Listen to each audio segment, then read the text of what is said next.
Kasus dugaan ijazah palsu Presiden ke-7 RI Joko Widodo, Jokowi, memasuki fase paling krusial setelah Polda Metro Jaya menjadwalkan gelar perkara khusus atas permintaan para tersangka, Roy Suryo dan kawan-kawan. Tahap ini dipandang sebagai titik penentu, perkara bisa berlanjut atau justru direkomendasikan dihentikan. Di tengah proses hukum yang memanas, suhu politik ikut naik. Partai Demokrat memilih bungkam ketika ditanya soal sosok orang besar yang sebelumnya disebut Jokowi sebagai dalang kasus ini.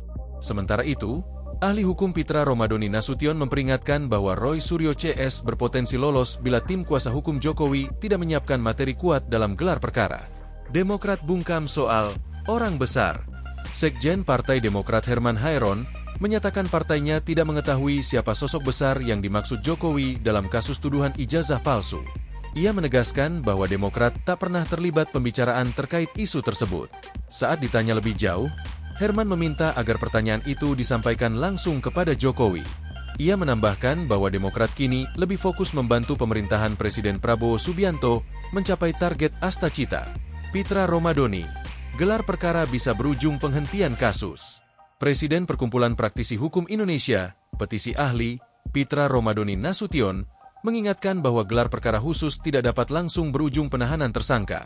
Menurutnya, forum tersebut hanya menghasilkan dua kemungkinan, kasus dilanjutkan atau dihentikan.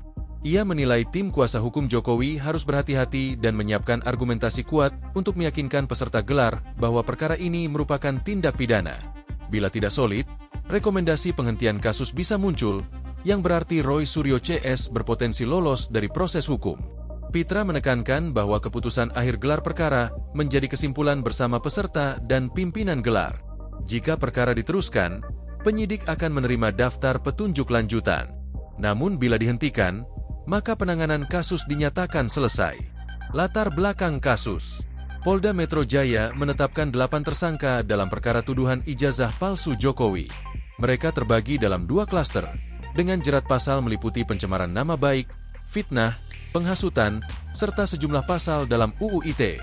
Sebelumnya, Jokowi menyebut dugaan adanya agenda politik besar dan operasi politik yang membuat isu ijazah palsu berlarut hingga bertahun-tahun. Ia menilai ada pihak yang ingin merusak reputasinya. Download Tribun X sekarang, menghadirkan lokal menjadi Indonesia.